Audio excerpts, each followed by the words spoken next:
I'm excited you're gonna teach this morning, so. I was going to say something. Yeah. Get that camera back. That's right.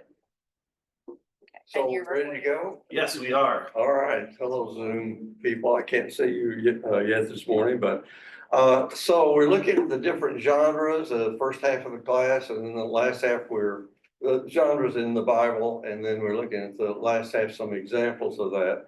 And we're going to be doing 2 weeks on law. And I didn't realize how complicated this all was until I started trying to figure out a way to just take a few minutes to introduce. Of course, I can do some more next week, but and I want to say more about this next week. There are 2 kinds of laws, sections in the Bible that are laws. And one are ceremonial laws, like, the priest is supposed to wear this kind of a bib, and he's supposed to have this kind of hat on, and you're supposed to do this in the ceremonies. And then there's what commentators would call a moral law, where thou shalt not kill, thou shalt not bear false witness. Those kind of laws, the 2 kind of laws. And traditionally, in Christianity through the centuries, there's been a tendency to say the way you read, particularly Old Testament, because most of the law sections are in the Old Testament, is that the ceremonial laws don't apply to us anymore. They're just sort of historically interesting, but that the moral laws do. Now, in our own particular tradition, the Restoration Movement, or in American churches, that would be the Christian churches, the Disciples of Christ, the Churches of Christ, had for its time was a radically different way of understanding this. And so whether I can show you this and explain this radically different way in just, in 15 minutes, I don't know, but I'll take a shot at it. But I want to start this way. When I was in grade school and I was going to Sunday school, I was thinking about this week, and I thought this is amazing. In grade school, when we went to Sunday school, one of the things we were always taught was how to interpret the Bible. And now we're talking about 3rd graders, 4th graders, 5th graders, and I'm going to give you one lesson, the one that we were given on how to interpret the Bible.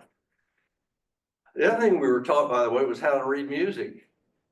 How to know the do, re, mi's and all of that.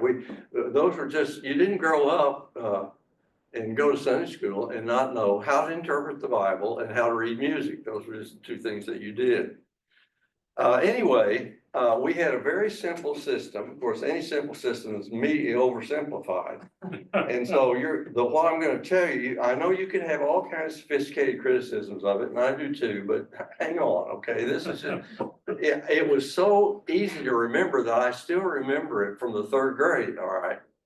And here's what we were told. They said, when you read the Bible, by the way, the first thing we were always asked in Sunday school class in my days in Sunday school, how many chapters in the Bible did you read this week? And you were expected to have read every day. You were expected to have read your Bible some. And of course, that's why they had to also teach us how to understand what we were reading, even at this very, very young age. And here's what they said to do.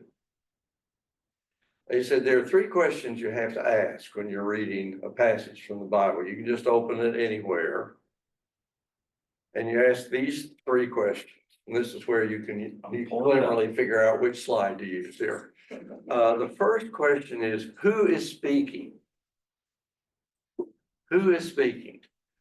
Is it some Philistine terrible monster speaking?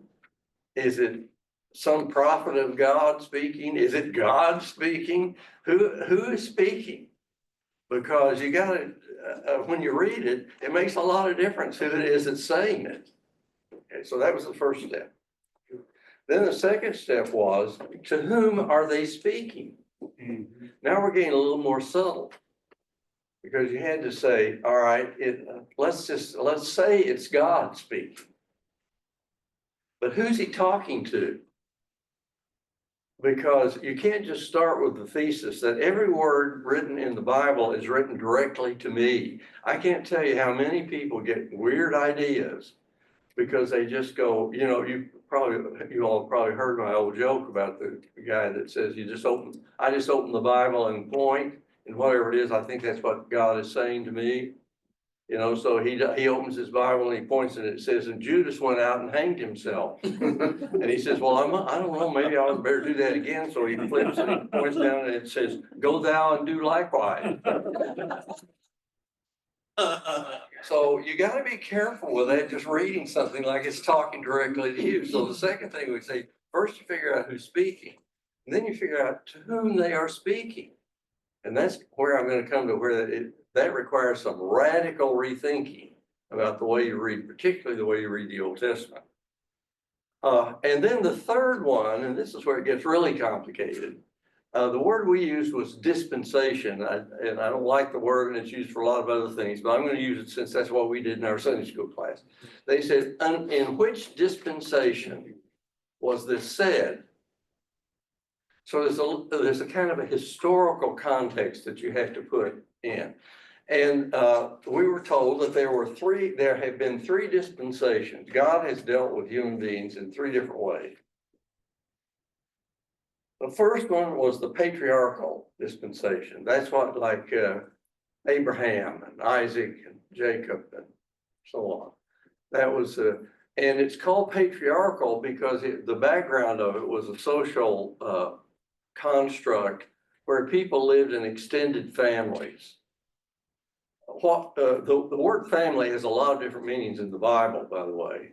It's not the wife and husband and 2.5 kids like we sometimes claim.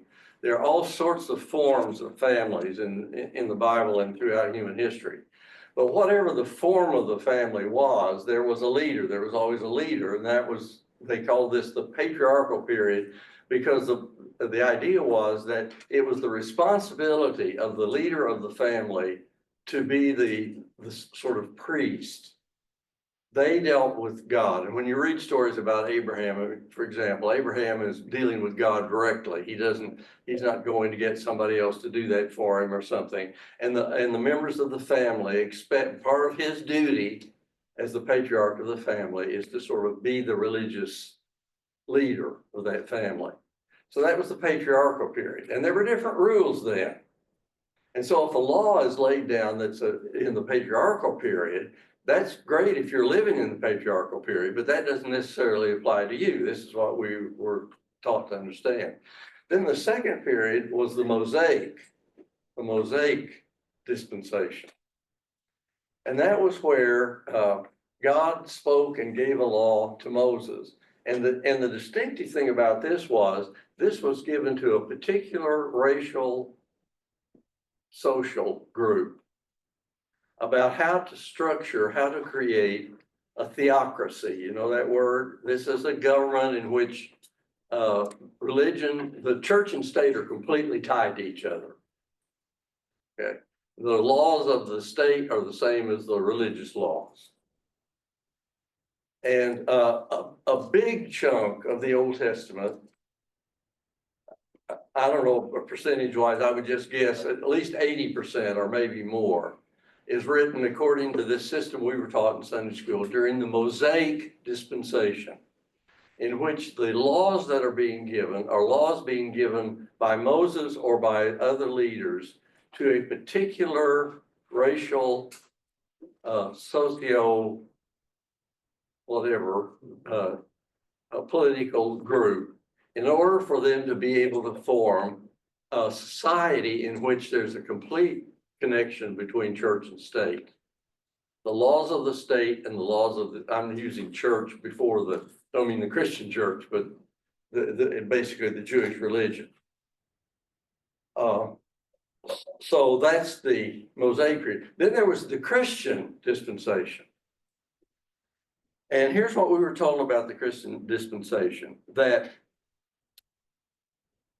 since the Old Testament was written during the patriarchal and the Mosaic dispensations, it does not apply to Christians, except when Jesus or the apostles say that it does. But Jesus and the apostles are the authorities. They are the lawgivers in the new dispensation. Now, if they say that, if they call upon something from the Old Testament, then that they have drawn it into the Christian dispensation. But if they don't, it does not apply to you. That's why, by the way, the people in the Church of Christ got the reputation among other religious groups that they don't believe in the Old Testament. It was not ever true to say that people in the Restoration churches didn't believe in the Old Testament. They just believed that you had to read with some sophistication and understand which dispensation the writer was talking to, under what historical circumstances were when they were talking. So, or if something in the Old Testament fits perfectly with the teachings of Jesus, then it obviously should be accepted. It fits with it. But if it doesn't, it doesn't. And it's not our responsibility to obey that law if it somehow does not fit in. It's interesting to me because I hear people read parts of Leviticus they've never read before, and it says to stone somebody to death or to kill people who are gay or something, and then I hear people saying, oh, the Bible's an awful book. Because now in my third grade class, we knew exactly how to deal with that. We knew exactly what that meant. But I see people, fairly sophisticated TV commentators sometimes, who apparently never did go to at least my third grade Sunday school class. They would have known what to do about that. Anyway, let me just read you some places in the New Testament that you begin to see how the New Testament writers are saying, yes, there was a law, and yes, it was the law of God, but it does not apply to us. Listen to some of these. Jesus says in Matthew 5:17, do not think that I have come to abolish the law. You say, oh, okay, so that means the law is dead. No, but the last half of the sentence, I have not come to abolish them, but to fulfill them. When you fulfill something, you have no need for it anymore. And then you have this whole thing in the Sermon on the Mount, a whole section of the Sermon on the Mount, in which Jesus keeps saying, now you used to be told, and then he'll quote one of the 10 Commandments, for goodness sake. You used to be told, thou shalt not kill. But I say to you, and then he changes it. I'm amazed that people don't notice that when they read the Sermon on the Mount. He goes through, he does 3 or 4 places in a row where he takes one of the 10 Commandments and says, now they used to say that used to be the law, but that's not the law anymore. This is the rule under the Christian dispensation. And so you have heard it said long ago, but I tell you, he makes these distinctions. Then Paul just is all over the place with this idea. I mean, the book of Romans, the book of Galatians, he's just constantly saying, we are not under the law. And in the book of Hebrews, practically the whole book is written to make that point. Just let me read it 2 or 3 verses and then I'll quickly move on. Hebrews 7 verse 12. For when the priesthood, the writer of Hebrews goes into big details to say, now there used to be these priests and they had the altar and they'd go up and they'd do all these ceremonies and everything, the ceremonial law, right? But he said, now Jesus is our high priest and we don't need those other priests anymore. And then he says, for when the priesthood has changed, the law must be changed also. Can't get much clearer than that. And then in the same chapter, in the 19th verse, he says, for the law made nothing perfect. And a better hope is introduced by which we draw near to God. So it's something different from the law by which we draw near to God.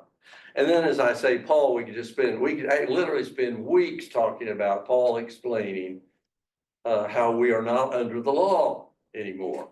But just let me read one verse, Galatians 2 and verse 16. We know that a person is not justified by the works of the law, but by faith in Jesus Christ.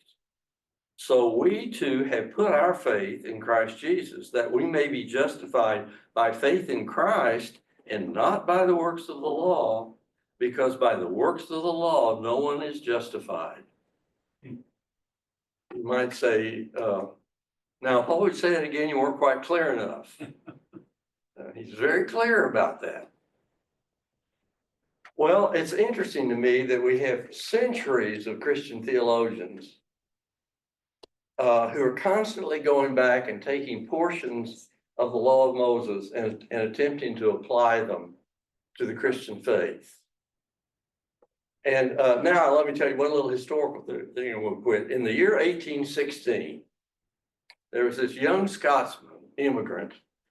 He'd come over on a boat from Scotland, and he'd ended up over in it's now in West Virginia, but at that time it was in Virginia.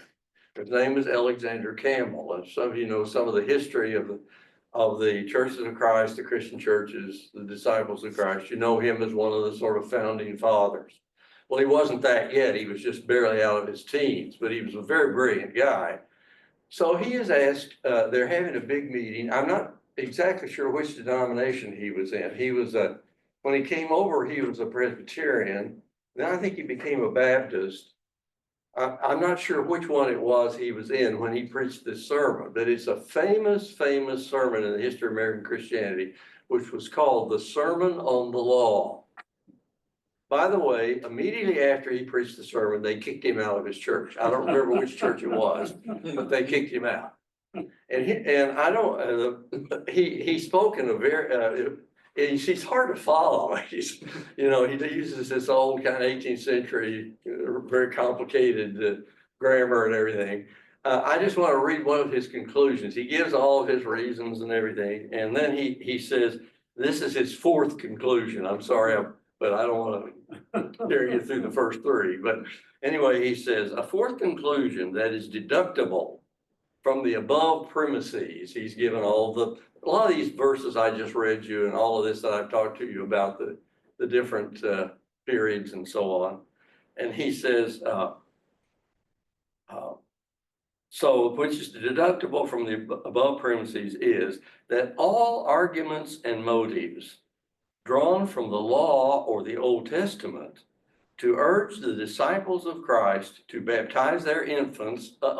See, he's already getting across from hundreds of years of Christian tradition, to pay tithes to their teachers, to observe holy days or religious feasts as preparation for observance of the Lord's Supper, to sanctify the seventh day, to enter into national covenants, to establish any form of religion by civil law, and all reasons or motives borrowed from the Jewish law to excite the disciples of Christ to a compliance with or an imitation of Jewish customs are inconclusive, repugnant to Christianity, and fall ineffectual to the ground, not being enjoined or countenanced by the authority of Jesus Christ.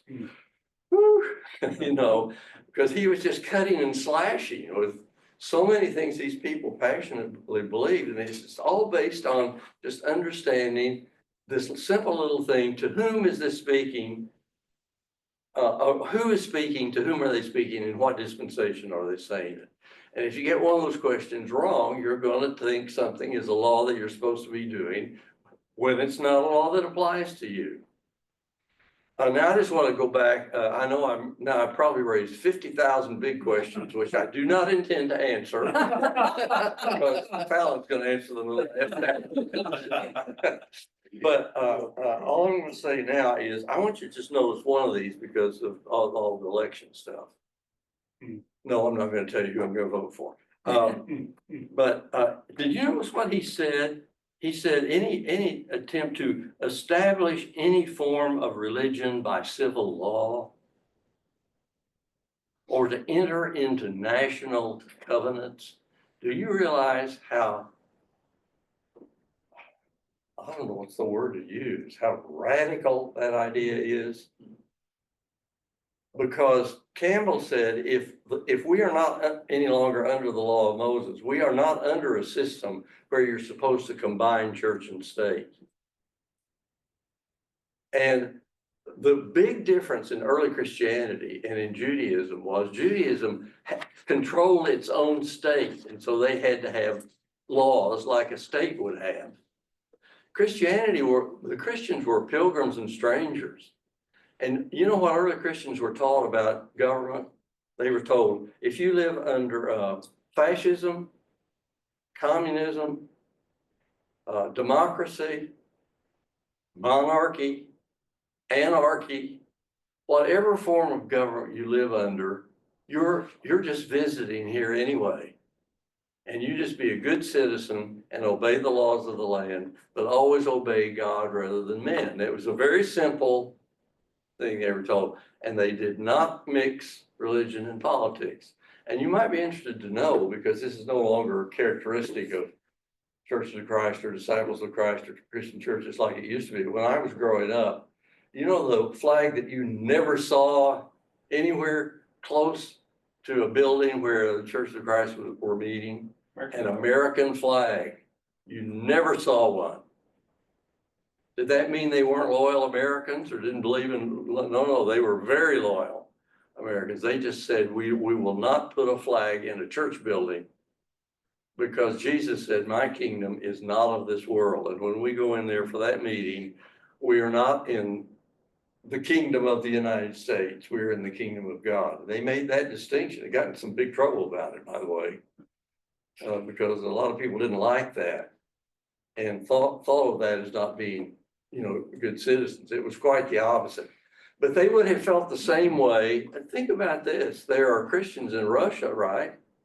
Russia has a very different system. What are they supposed to do? Well, I think Paul would just say, if whoever's in charge, whoever's got the power, if they tell you to do something, unless they tell you to do something that God told you not to, do it. And there was no discussion of forms of government. That belongs to our secular lives.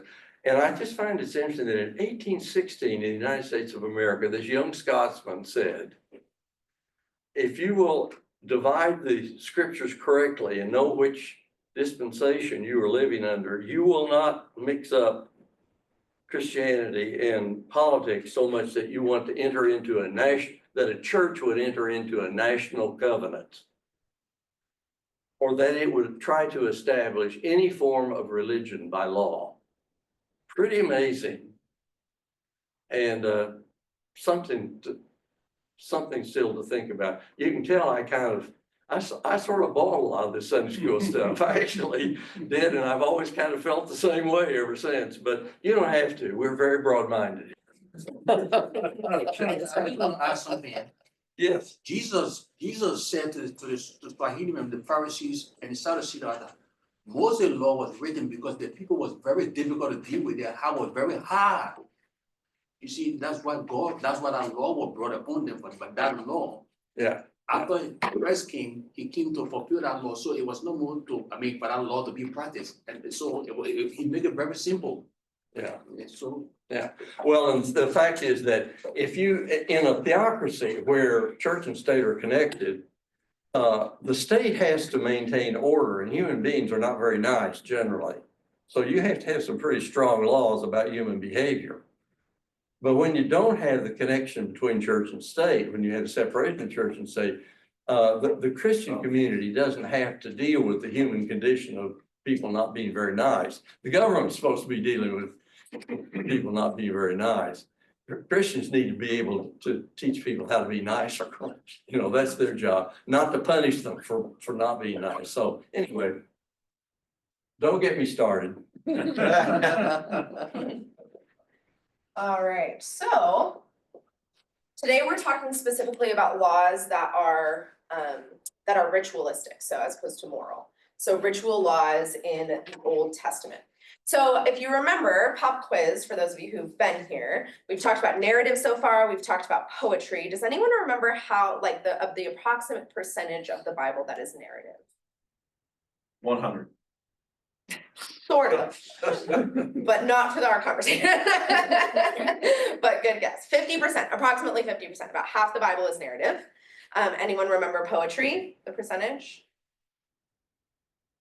Approximately a third, which leads about how many percentage points left?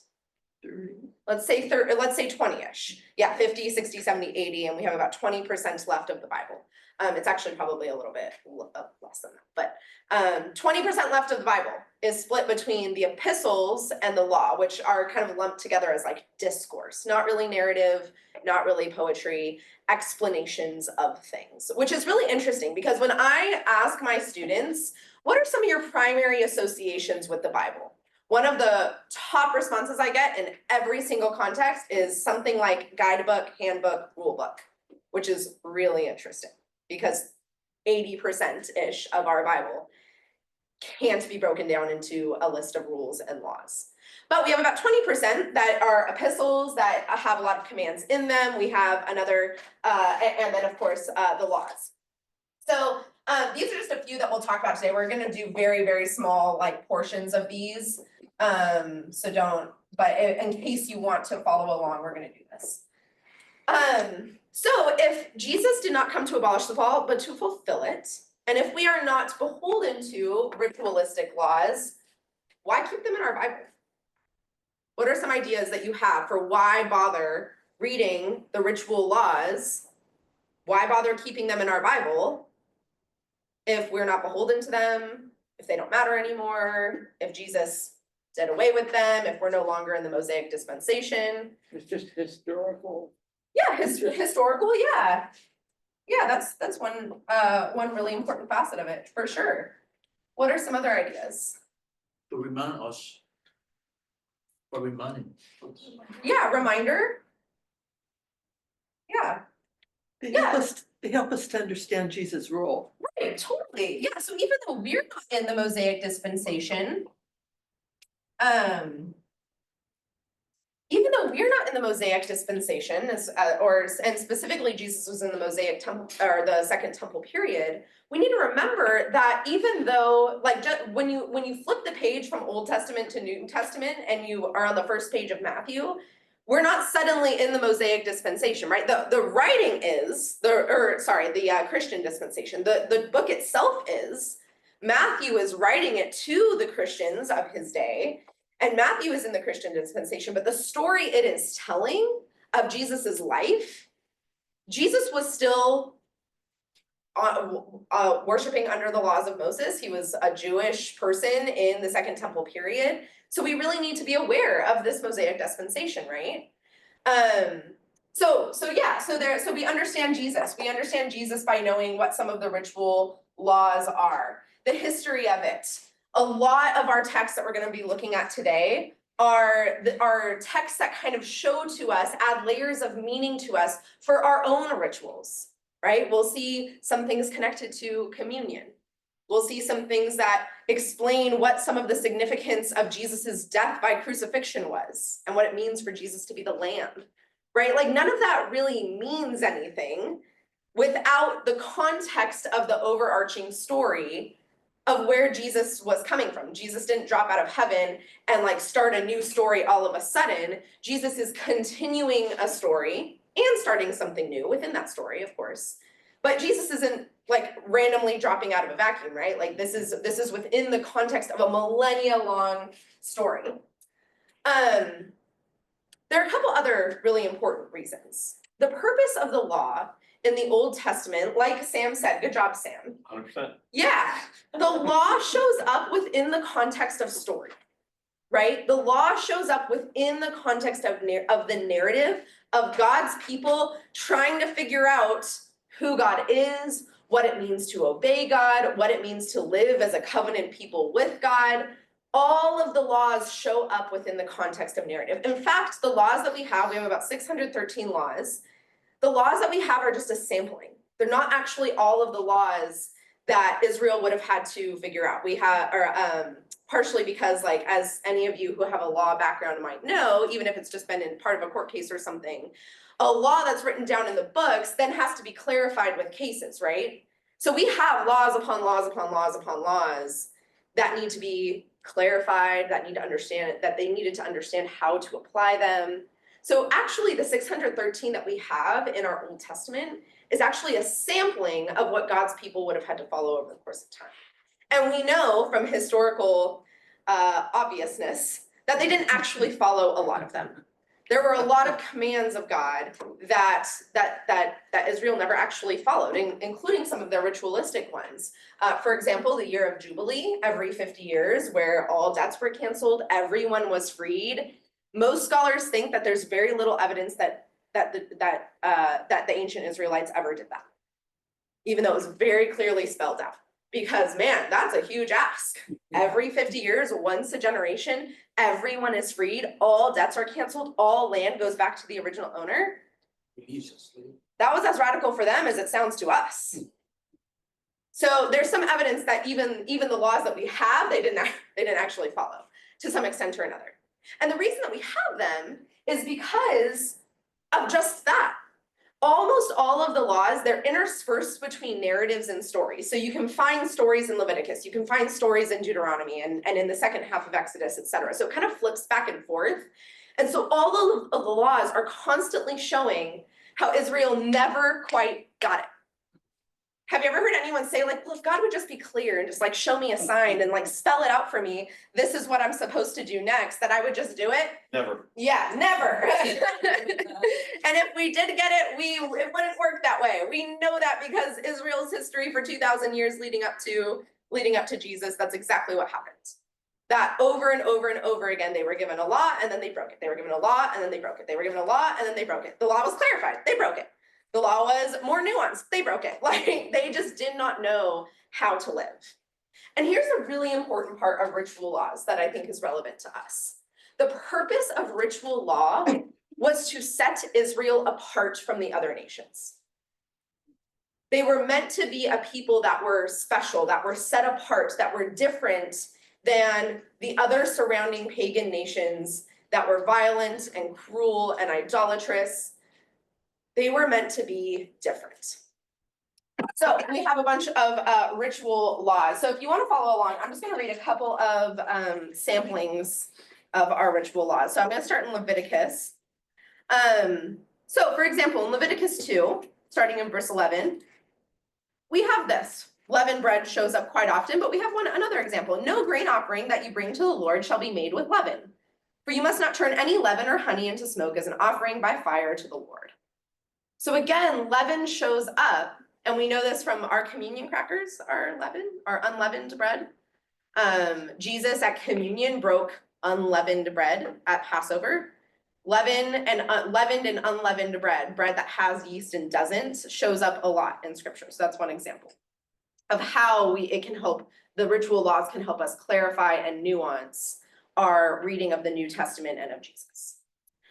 Or Leviticus 3 verse 1, if the offering is a sacrifice of well-being, if you offer an animal from the herd, whether male or female, you shall offer one without blemish before the Lord. All of the offerings in the Old Testament help us clarify and understand what Jesus was like and what it meant for Jesus to be sacrificed as an unblemished lamb, as an unblemished sacrifice.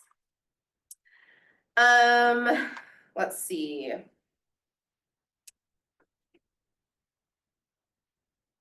Okay. Here's an interesting one. Leviticus 4 talks about purification offerings, and the way that it works as they go through the necessity of purification offerings in this particular chapter is first it talks about how the anointed priest, when the anointed priest sins, the top religious leader, what they should do when they sin in order to purify themselves. He shall bring a bull, by the way, a bull. If the whole congregation is next, if all of Israel commits a communal sin, the Old Testament takes really seriously communal sin. The sins that we do as a community of God's people who are trying to follow God. Individualistic stuff comes secondarily. So if the whole congregation of Israel errs unintentionally, they also need to sacrifice a bull, okay? And then it's a ruler, the political ruler, or a local ruler, which again, those lines were super, super blurry in Israel. When a ruler sins, as an individual who is leading God's people, they need to offer a male goat. And then the last category, if anyone else sins as an individual, right? So we get this really interesting breakdown of like what to me that seems order of priority of like what God is taking most seriously. We have a priest, a religious leader, if they sin, they need to sacrifice a bull. That's a big sacrifice. If all of the congregation sins, the priest needs to sacrifice a bull on behalf of the congregation of God's people. And then a ruler sacrificing a male goat. And then if any ordinary person sins, they need to sacrifice a female goat without any blemish or offering. So anyway, just some really interesting stuff. At least I think it's interesting. Maybe you're like, this is super boring. Which is, all right, let's see. Okay. I'm doing selections. I have them highlighted, but I'm deciding amidst my highlights what I'm going to share with you. Okay, so here's this.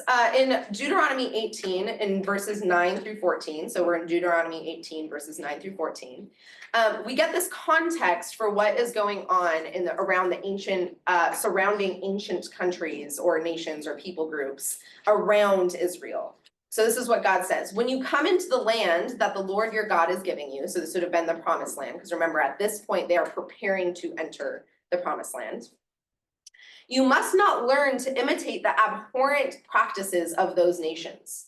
No one shall be found among you who makes a son or daughter pass through fire.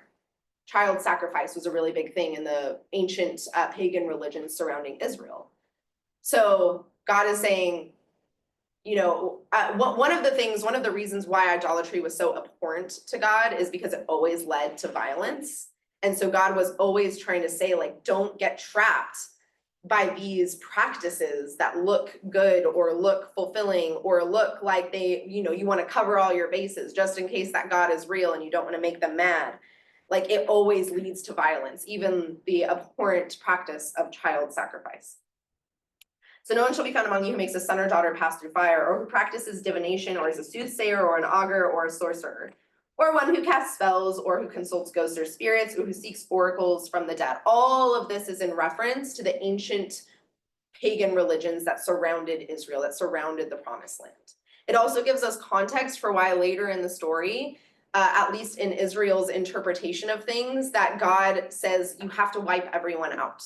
You have to get rid of everyone, because if you don't, you are going to fall into the trap of practicing these terrible practices and continuing them.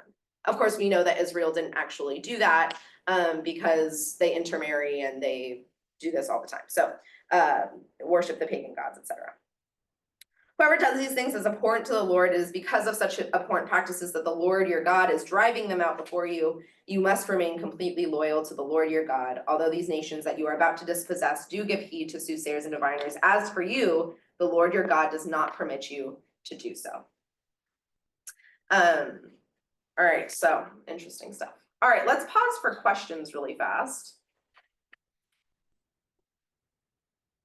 What questions do you have?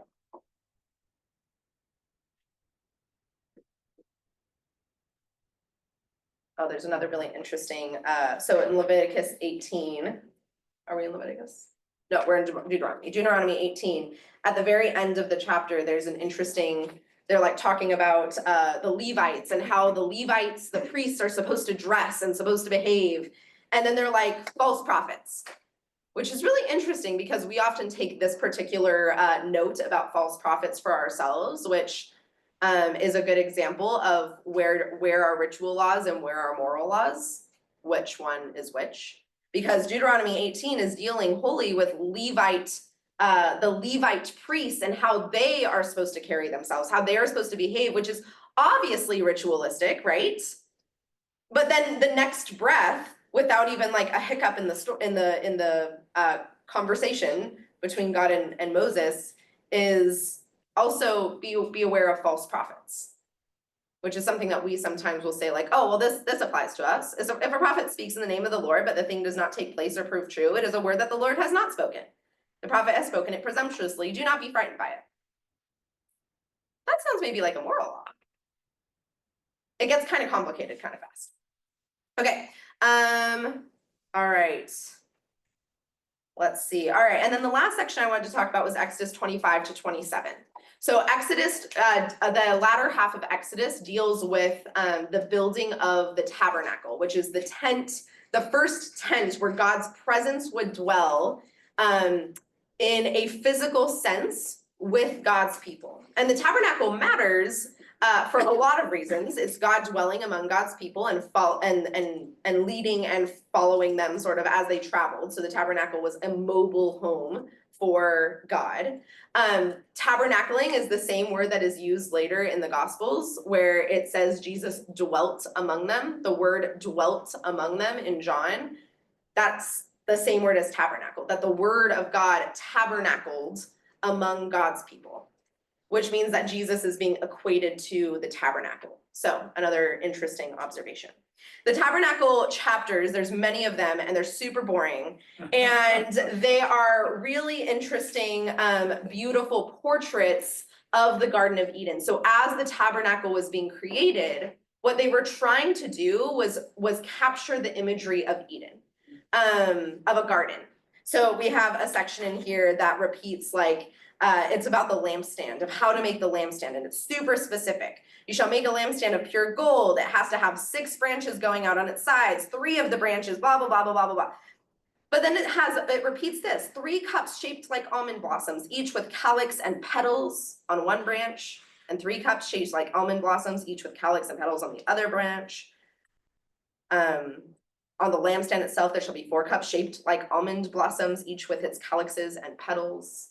So we get a lot of this garden imagery. That's just one example, just because they were really, really close together. We also get a really interesting image of the curtain. If anyone remembers what happens at the end of Mark 15:38, if I'm remembering correctly, where Jesus breathes his last and the temple curtain is torn in two from bottom to top, or from top to bottom. We get the curtain in the tabernacle. So of course this is the tabernacle, not the temple, but you shall make a curtain of blue, purple, and crimson yarns and a fine twisted linen. It shall be made with cherubim, skillfully worked into it.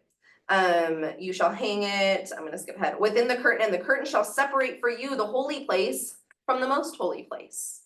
The curtain was a separation between God's people and God in order to protect them from the presence of God.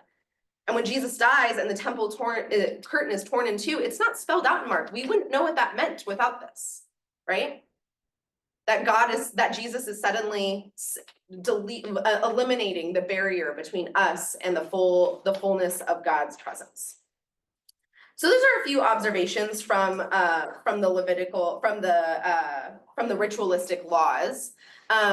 Maybe that was really boring. I don't know. How do you teach ritualistic law in a way that's like super interesting? Maybe someone else could have done it better. Ask everyone to bring an animal. Yes, bring an unblemished animal. We'll make a really big mess. But here's where it gets interesting. So next week we're going to be talking about moral law. And there's been a lot of debate among scholars over the last 2,000 years since Jesus' time of like what laws in the Old Testament we as Christians should follow versus not follow. So John offered like if it's talked about in the New Testament, or if it's a moral law in the Old Testament, then it applies to us. It's universal, whereas ritual laws were temporary. But it gets really complicated really fast because there's nowhere in the Old Testament that says, well, this is a ritual law. So, and then this is a moral law. This is meant for everyone, right? There was no separation between ancient Israelite religion and their political functioning. And so all of them were sort of ritual laws, right? So take for example, imagine I'm writing the ancient laws right now, and I tell you, do not put a tree in your house. How might you interpret that? Forget Christmas. But you need a lot of context to know that's what I meant by do not bring a tree into your house, right? Do not bring a tree into your house might sound a lot like a moral law. It's wrong to have potted plants. If you don't know the ritualistic context, of what it was like, of what it meant to celebrate Christmas in 2024 in the United States of America, right? So if we're reading things out of context, there are things that might appear immoral. It's wrong to have a potted plant in your house when you're like, actually, that was in reference to this really weird ancient practice that they had where they brought like a pine tree into their house, even if they lived in Southern California, and they like put ornaments on it, and it meant something, I don't know what, like even the people who did it, they didn't really know, including myself, like, right? So like what's a moral law? What's a ritual law? Do we have all the context we need to know what certain things we're referring to with the moral laws in the Old Testament? They're really blended together. Can we separate them out as like, well, this chapter is dealing with Levites and it's contexted like this, so this thing in the middle about prophets, that's also something to do with the Levites, that's a ritual thing? Or can we say like, oh, there's wisdom in that, so like we'll keep that as a moral law? Do you see where I'm going with this? Where like it is really hard to separate out with very clear lines moral laws from ritual laws.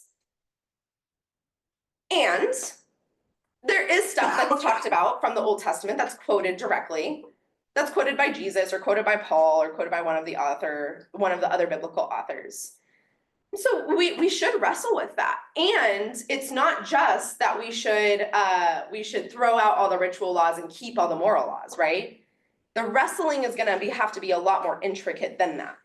Because the reality is, even with Jesus, even with Paul, we live in a super different world than Hellenistic Palestine, where Jesus was, or the Roman Empire, or the Roman colonies. Can I tell me something related to the ritual law? Mhm. If you read Leviticus 2:13, it says, season all your grain offerings with salt, and do not leave the salt of the covenant of your God out of your grain offering. Add salt to all of your offering. Mhm. And when Jesus Christ came, he said, you are the salt of the earth. And when the salt lost its saltiness, that's what we do to it. You just throw it up and people step on it. So the symbolic purpose of this salt into the grain offering was the cohesion of the agreement. You see, like if I say I love my teacher, not because for today, but I will love my teacher forever because of what he imparted into my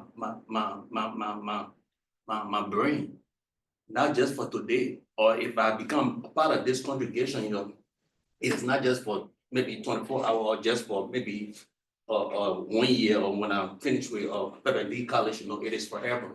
Because I've come to an agreement, and that saw what the symbolic agreement of accepting God's covenant. So it was to remind the Israelites. So when Jesus came, he was fulfilling the same thing. He was not abolishing anything.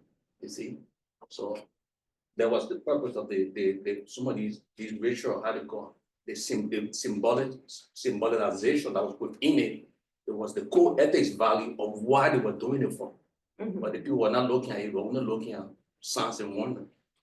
Yeah, thank you. Yeah, I mean, I would argue that in the same way that some moral laws can be ritualistic, all the ritualistic laws can be argued to be moral too. That Jesus, when Jesus fulfilled the law, Jesus summarized the whole thing as what? Law. Love Love. God, love your He neighbor. just took the whole. Yeah, law, he took it all and said all of the law can be summarized in this, including these 613 that we have in our scriptures, but also all of the others as well that had been added onto them and clarified for them, and et cetera, et cetera. That all of it can be summarized into love God and love your neighbor. And we can see that in the tabernacle, right? We can see love God, love your neighbor in the way that the tabernacle was created and the way that the temple was built. We can see it. We can see it in the way that the tribes are required to interact with each other, even though we don't have tribes anymore. We can see love God, love your neighbor. And so it's not that Jesus was saying all this is useless. Jesus was saying the purpose of all of this was to set you apart, to show you the wisdom of God, to invite you to participate and trust in that wisdom.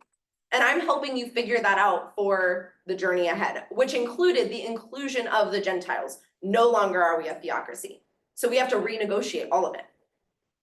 In fact, there's nothing in the New Testament that gives Christians any guidance for how to be the dominant community in a nation or in a people group. Thank you. We have no guidance on what it looks like to be culturally dominant. We only have guidance on what it looks like to be cultural minorities. which is interesting in our current context. Anyway, there's more to be said about the law, but we're coming up on time and I need to head down there because I'm preaching today, so. But I would love for John to answer all your questions. Thank you, Dawn. No My problem. first question, why aren't you gonna answer our questions? Does anyone have any questions right now? Just because I'm ornery. We have a whole other week of it. You can't spoil it. That's true. All right. Bring it Thank with you. you next week. So, you know, For the what? question, bring the questions with you next week. Yeah, Yeah. I don't quite know where to start.